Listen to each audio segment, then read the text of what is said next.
അങ്ങനെ ഞങ്ങൾ പ്രാർത്ഥിച്ചു, ഉടമ്പടി എടുത്തു. അത് കഴിഞ്ഞ് ഞങ്ങൾ കോട്ടയത്തുള്ളൊരു ഡോക്ടറെ കാണാൻ വേണ്ടി ചെന്നു. ഡോക്ടറെ കണ്ടു. എക്സ്റേ എടുത്തപ്പോഴൊന്നും പിന്നീട് അങ്ങോട്ട് ചെയ്ത ഒരു എക്സ്റേയിലും എനിക്ക് ഇതിൻ്റെ ഇതായിട്ടുള്ള ഒരു പ്രശ്നങ്ങളും ഇല്ലായിരുന്നു. അങ്ങനെ എൻ്റെ ഈ അസുഖം പൂർണ്ണമായിട്ടും മാറി. വിഷയ്ക്ക് സ്തുതിയായിരിക്കട്ടെ. എൻ്റെ പേര് കിരൺ ഷാജി. ഞാൻ കലയത്തുംകുന്ന് ഇടവക തലയോലപ്പറമ്പിനടുത്തു നിന്നാണ് വരുന്നത്. ഞാൻ 2019 ആദ്യമായിട്ട് കൃപാസനത്തെക്കുറിച്ച് അറിയുന്നത്. അത് ഞാൻ വർക്ക് ചെയ്തുകൊണ്ടിരുന്നത് മുംബൈയിലൊരു ആശുപത്രിയിലാണ്. അവിടെ വെച്ച് എനിക്ക് ശ്വാസകോശത്തിൽ വെള്ളം കെട്ടുന്ന അസുഖം വന്നു. അപ്പോഴാണ് ഞാൻ ആദ്യമായിട്ട് കൃപാസനത്തെക്കുറിച്ച് അറിയുന്നത്. അവിടെ എന്നെ നോക്കാൻ വന്നിരുന്ന ഒരു സിസ്റ്ററാണ് എൻ്റെ ഈ അവസ്ഥ കണ്ടിട്ട് ഇങ്ങനെ ആലപ്പുഴയിലൊരു ധ്യാന കേന്ദ്രമുണ്ട് കൃപാസനം, നീ നാട്ടിൽ ചെന്ന് കഴിയുമ്പം അവിടെ ചെല്ലണം എന്ന് ആ സിസ്റ്ററാണ് എന്നോട് ആദ്യം പറയുന്നത്. അപ്പോൾ ഞാൻ സിസ്റ്ററോട് ചോദിച്ചപ്പോൾ സിസ്റ്റർ പറഞ്ഞു അവിടെ ഉടമ്പടി എടുക്കണം, അതിനാണ് അവിടെ പ്രാധാന്യം അവർ കൊടുക്കുന്നതെന്ന്. അപ്പോൾ എനിക്ക് അന്ന് ഈ ഉടമ്പടി എന്താണെന്നൊന്നും അറിയില്ലായിരുന്നു. എന്നിട്ടും ഞാൻ അവിടെ കിടന്നുകൊണ്ട് മാതാവിനോട് പറഞ്ഞ് പ്രാർത്ഥിച്ചു, എൻ്റെ ഈ അസുഖത്തിൽ നിന്ന് എനിക്ക് എന്തെങ്കിലും ഒരു മാറ്റം സംഭവിക്കുകയാണെങ്കിൽ ഞാൻ തീർച്ചയായും കൃപാസനത്തിൽ വന്ന് ഉടമ്പടി എടുത്ത് പ്രാർത്ഥിച്ചോളാം എന്ന് പറഞ്ഞു. അപ്പോൾ ഈ എന്നെ നോക്കിയിരുന്ന ഡോക്ടർ പറഞ്ഞു, ശ്വാസകോശത്തിൽ വെള്ളം കെട്ടുന്നത് ഒന്നെങ്കിൽ ന്യൂമോണിയ ആകാം, അല്ലെങ്കിൽ TB ആകാമെന്ന് എന്നോട് തുറന്നു പറഞ്ഞു. അപ്പോൾ എനിക്ക് ഭയങ്കര വിഷമമായി. കാരണം എന്താ പറയുക, TB ആണെന്നുണ്ടെങ്കിൽ അത് പിന്നീട് മാറാൻ ഭയങ്കര പ്രയാസമായിരിക്കും. മരുന്നൊക്കെ ഉണ്ടെങ്കിൽ പോലും അത് എക്സ്റേയിലൊക്കെ അതിന് പിന്നീട് ഭയങ്കര ബുദ്ധിമുട്ടായിരിക്കും. അപ്പോൾ ഞാൻ ഡോക്ടറോട് പറഞ്ഞു, വേറെ എന്തെങ്കിലും ചാൻസ് ഉണ്ടോ എന്ന് ചോദിച്ചപ്പോൾ ഇല്ല, ഇത് രണ്ടുമാണ് ഇത് വരാനുള്ളതിന് ഇത് രണ്ടുമാണ് കാരണമെന്ന് പറഞ്ഞു. അപ്പോൾ ഞാൻ അവിടെ കിടന്നുകൊണ്ട് മാതാവിനോട് പറഞ്ഞു, മാതാവേ, എനിക്ക് ന്യൂമോണിയ കാരണമാണെന്ന് പറഞ്ഞാലും എനിക്ക് കുഴപ്പമില്ല, പക്ഷേ എനിക്ക് ഈ വെള്ളക്കെട്ടുണ്ടായത് TB കാരണമാണെന്ന് മാത്രം വരരുതെന്ന് ഞാൻ അവിടെ കിടന്ന് പ്രാർത്ഥിച്ചു. അപ്പം എന്നെ നോക്കിയിരുന്ന ഡോക്ടർ പറഞ്ഞു, ഞങ്ങൾ ഇനി വിടാൻ പോകുന്നത് ഈ വെള്ളം കുത്തി എടുത്തതിന് ശേഷം ഇതൊക്കെ ഞങ്ങൾ ടെസ്റ്റിന് വിടും, അപ്പോൾ അറിയാൻ പറ്റും നിനക്ക് എന്തുകൊണ്ടാണ് ഇത് വന്നതെന്ന് അറിയാൻ പറ്റുമെന്ന് പറഞ്ഞു. അപ്പം അപ്പോഴൊക്കെ ഞാൻ മാതാവിനോട് ഭയങ്കരമായിട്ട് പ്രാർത്ഥിക്കുമായിരുന്നു. അങ്ങനെ ഓരോ ടെസ്റ്റും വിട്ടുകൊണ്ടിരുന്നു. എല്ലാ ടെസ്റ്റിലും എനിക്ക് TB ഇല്ലയെന്ന് തന്നെയാണ് പറഞ്ഞുകൊണ്ടിരുന്നത്. അപ്പോൾ ഡോക്ടർ പറഞ്ഞു, ഇനി ഒരു ടെസ്റ്റും കൂടെ ബാക്കിയുണ്ട്. ഞാൻ നോക്കിയിരുന്ന എല്ലാ കേസിലും എനിക്കറിയാം, ഇങ്ങനെ ടെസ്റ്റിൻ്റെ റിപ്പോർട്ട് വരുന്നതിന് മുമ്പേ എനിക്കറിയാൻ പറ്റും ഞാൻ നോക്കുന്ന പേഷ്യൻറ്റിന് എന്താണെന്നുള്ളത് എനിക്കറിയാൻ പറ്റും. അപ്പം 90% കേസിലും ഞാൻ പറയുന്നതിൽ നിന്ന് ഒരു മാറ്റവും സംഭവിക്കാറില്ല. അതുകൊണ്ട് ഒരു കൗൺസിലിംഗ് എന്ന രീതിയിലാണ് ഡോക്ടർ എന്നോട് പറഞ്ഞത്. പക്ഷേ എനിക്കതൊട്ടും അക്സെപ്റ്റ് ചെയ്യാൻ പറ്റുന്നില്ലായിരുന്നു.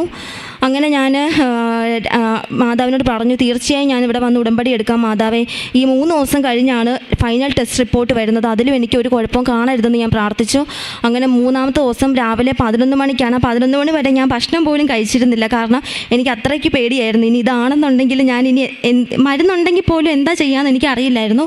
അങ്ങനെ 11 മണി ആയപ്പോഴത്തേക്കും ഡോക്ടർ വന്നിട്ട് പറഞ്ഞു, ഇതെന്താ സംഭവിച്ചതെന്ന് അറിയത്തില്ല, ഞാൻ നോക്കിയിരുന്ന എല്ലാ കേസിലും വെച്ചാണ് ഞാൻ നിന്നോട് പറഞ്ഞത് ഇത് തന്നെയാണ്, പക്ഷേ ഇതിലെന്തോ മാറ്റം സംഭവിച്ചിരിക്കുന്നു, എന്താണ് ഡയഗ്നോസ് ചെയ്യാൻ പറ്റുന്നില്ല, എന്തായാലും നിൻ്റെ ജീൻ എക്സ്പേർട്ട് റിപ്പോർട്ട് വന്നു, അതിൽ TB ഇല്ല, TB നെഗറ്റീവാണ് വന്നിരിക്കുന്നത്, ഇനി ഒരു ടെസ്റ്റും TBക്ക് വേണ്ടി ചെയ്യാനില്ല, എന്താണെങ്കിലും നിനക്ക് അതല്ല എന്ന് പറഞ്ഞു. അപ്പോൾ ഞാൻ ചോദിച്ചു, ഇനി എന്തായിരിക്കും കാരണം? അപ്പോൾ ഡോക്ടർ പറഞ്ഞു, ഇവിടെ അത് കണ്ടുപിടിക്കാൻ ഞങ്ങൾക്ക് പറ്റുന്നില്ല, എന്താണെങ്കിലും നീ നാട്ടിൽ പോയിക്കോ, കേരളത്തിൽ പോയിക്കോളാൻ പറഞ്ഞു. അങ്ങനെ ഞാൻ അവിടുന്ന് ജോലി സ്ഥലത്ത് നിന്ന് ഞാൻ ലീവൊക്കെ വാങ്ങി ഞാൻ നാട്ടിൽ വന്നു. നാട്ടിൽ വന്നപ്പോൾ ഞാൻ ആദ്യം വന്നത് ഇവിടെ കൃപാസനത്തിലാണ്. കൃപാസനത്തിൽ വന്നപ്പോഴാണ് ഞാൻ അറിയുന്നത് ഇങ്ങനെ ഉടമ്പടി എടുക്കുന്നതിൻ്റെ രീതികളല്ല. അപ്പോൾ എനിക്കന്ന് എടുക്കാൻ പറ്റാഞ്ഞതുകൊണ്ട് എൻ്റെ പപ്പയാണ് എനിക്ക് വേണ്ടി അന്ന് ആദ്യമായിട്ട് ഉടമ്പടി എടുത്തത്. അങ്ങനെ ഞങ്ങൾ പ്രാർത്ഥിച്ചു, ഉടമ്പടി എടുത്തു. അത് കഴിഞ്ഞ് ഞങ്ങൾ കോട്ടയത്തുള്ളൊരു ഡോക്ടറെ കാണാൻ വേണ്ടി ചെന്നു. ഡോക്ടറെ കണ്ടു. എക്സ്റേ എടുത്തപ്പോഴൊന്നും പിന്നീട് അങ്ങോട്ട് ചെയ്ത ഒരു എക്സ്റേയിലും എനിക്ക് ഇതിൻ്റെ ഇതായിട്ടുള്ള ഒരു പ്രശ്നങ്ങളും ഇല്ലായിരുന്നു. അങ്ങനെ എൻ്റെ ഈ അസുഖം പൂർണ്ണമായിട്ടും മാറി. അത് കഴിഞ്ഞ് അതിനുശേഷം ഞാൻ 2019 ഒക്ടോബറിൽ എൻ്റെ ഇതെല്ലാം മാറിയതിന് ശേഷം ഞാൻ വീണ്ടും ഇവിടെ വന്നു. അങ്ങനെ ഞാൻ എനിക്ക് വേണ്ടി ഞാൻ ഉടമ്പടി എടുത്തു, പ്രാർത്ഥിച്ചു. അങ്ങനെ 2019 ഉടമ്പടി എടുത്തു. 2020 ഫെബ്രുവരി 8 ഞാൻ ഉടമ്പടിയിൽ വെച്ചിരുന്നത്, മെയിനായിട്ട് പറഞ്ഞിരുന്നത് എനിക്ക് OET ആദ്യത്തെ വട്ടം ഞാൻ പാസ്സാവണം എന്നതായിരുന്നു. അങ്ങനെ അപ്പം OET എഴുതണമെന്നുണ്ടായിരുന്നെങ്കിൽ എനിക്ക് പാസ്പോർട്ട് എടുക്കണമായിരുന്നു. അപ്പോൾ പാസ്പോർട്ട് എടുക്കാൻ വേണ്ടിയിട്ട് എനിക്ക് 5 ലക്ഷം രൂപ ബാങ്കിൽ കെട്ടിവെക്കണമായിരുന്നു. അപ്പോൾ ബാങ്കുകാർ എന്നെ നിരന്തരമായിട്ട് ആ സമയത്തൊക്കെ വിളിക്കുന്നുണ്ടായിരുന്നു. അപ്പം ഞാൻ എൻ്റെ ശമ്പളം കിട്ടിക്കൊണ്ടിരുന്ന സമയത്ത് അതിനകത്ത് നിന്ന് അടയ്ക്കുമായിരുന്നു. പക്ഷേ പിന്നീട് എനിക്ക് ഇങ്ങനെയുള്ള സാഹചര്യങ്ങൾ വന്നതുകൊണ്ട് എനിക്കത് അടയ്ക്കാൻ പറ്റിയില്ല. അങ്ങനെ എൻ്റെ ആ പൈസയെല്ലാം അവിടെ കിടന്ന് പലിശയെല്ലാം പെരുകി. അത് കഴിഞ്ഞപ്പോൾ അവർ പറഞ്ഞു, അപ്പം ഞാൻ പഠിച്ച സ്ഥാപനം തന്നെയാണ് എനിക്ക് ലോൺ കിട്ടാൻ വേണ്ടിയിട്ടുള്ള കാര്യങ്ങളെല്ലാം ചെയ്തു തന്നത്. അപ്പോൾ ലോൺ അടച്ച് തീർക്കാത്തതുകൊണ്ട് എൻ്റെ ബർത്ത് സർട്ടിഫിക്കറ്റ് മുതൽ എല്ലാ സർട്ടിഫിക്കറ്റ്സും കോളേജിൽ ഇരിക്കുമായിരുന്നു. ഈ 5 ലക്ഷം രൂപ അവിടെ അടച്ചു തീർത്താൽ മാത്രമേ എനിക്ക് സർട്ടിഫിക്കറ്റ് കിട്ടത്തുണ്ടായിരുന്നുള്ളൂ. അങ്ങനെ സർട്ടിഫിക്കറ്റ് കിട്ടിയാൽ എനിക്ക് പാസ്പോർട്ട് എടുക്കാനും OET എഴുതാനും പറ്റുമായിരുന്നുള്ളൂ. അപ്പോൾ എനിക്ക് ഭയങ്കര വിഷമമായിരുന്നു. ഇനി എങ്ങനെ എന്ത് ചെയ്യുമെന്ന് അറിയത്തില്ല. അപ്പോൾ നവംബറിൽ ആ കൊല്ലം തന്നെ ഒക്ടോബറിൽ ഞാൻ ഉടമ്പടി എടുത്ത് കഴിഞ്ഞപ്പോൾ തന്നെ എൻ്റെ പപ്പയുടെ പെങ്ങൾ അമേരിക്കയിൽ നിന്ന് വന്നതും അവരൊരു സാഹചര്യത്തിൽ നാട്ടിൽ വന്നു. അപ്പോൾ അവരെന്നോട് പറഞ്ഞു, അവരെ ഞാനിവിടെ കൊണ്ടുവന്നു. അവർ ഉടമ്പടി എടുത്തു. ഒക്കെ കഴിഞ്ഞപ്പോൾ അവർ പറഞ്ഞു, ഈ 5 ലക്ഷം രൂപ ഞാൻ നിനക്ക് തരാം, ഞങ്ങൾ തരാം, നീ പേടിക്കണ്ടെന്ന് പറഞ്ഞു.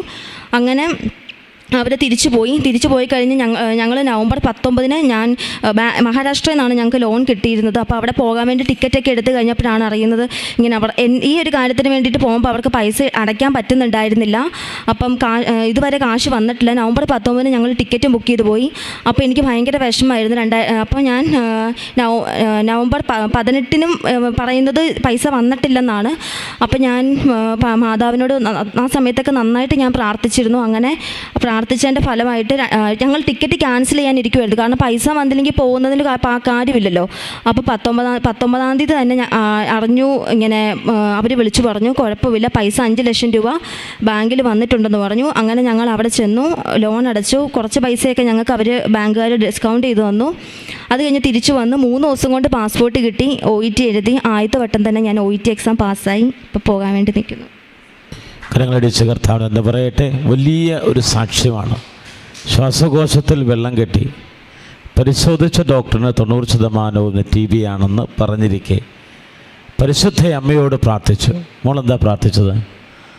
ഞാൻ പ്രാർത്ഥിച്ചത്, ഞാൻ നാട്ടിൽ വന്നു കഴിയുമ്പം ഞാൻ എത്രേന്ത്യയുള്ള മാതാവ് അല്ലാത്ത പ്രാർത്ഥനകളൊക്കെ ചെല്ലുമായിരുന്നു. എങ്കിൽ പോലും ഉടമ്പടിയിൽ നിന്ന് കേട്ടപ്പോൾ പെട്ടെന്ന് എന്തോ ഒരു വിശ്വാസം പോലെ തോന്നി, അങ്ങ് പ്രാർത്ഥിച്ചു. ഇതിൻ്റെ റിപ്പോർട്ടെല്ലാം നെഗറ്റീവായിട്ട് വരുവാണെങ്കിൽ തീർച്ചയായും നാട്ടിൽ വരുമ്പോൾ ഞാൻ ഉടമ്പടി എടുത്തേക്കാമെന്ന് പറഞ്ഞ് ഞാൻ പ്രാർത്ഥിച്ചു. അതായത് ശ്വാസകോശത്തിലെ വെള്ളം കെട്ടി ഗുരുതരമായ അവസ്ഥയിലാണ്.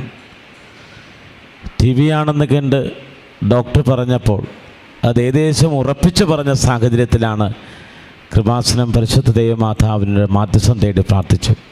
ഉടമ്പടി എടുത്ത് പ്രാർത്ഥിക്കാം. അങ്ങനെ അത്ഭുതകരമായിട്ട് ദൈവം ഇടപെട്ടു. സാമ്പത്തിക മേഖലയിൽ ഇടപെട്ടു. ഈ മകൾ എന്താണോ കർത്താവിനോട് പ്രാർത്ഥിച്ചത്, പരിശുദ്ധമ്മയോട് പ്രാർത്ഥിച്ചത്, അത് അത്ഭുതകരമായിട്ട് അമ്മ നടത്തി കൊടുക്കുകയാണ്. ഇപ്രകാരം രോഗദുരിതങ്ങളാൽ മാരക രോഗങ്ങളാൽ വിഷമിക്കുന്നവരെല്ലാം ഈ സാക്ഷ്യത്തോട് ചേർത്ത് കരങ്ങൾ ഉയർത്തി കർത്താവിനെ സ്തുതിക്കട്ടെ. യേശുവേ സ്തോത്രം, യേശുവേ നന്ദി, ഹല്ലേലൂയ, ഹല്ലേലൂയ, ഹല്ലേലൂയ.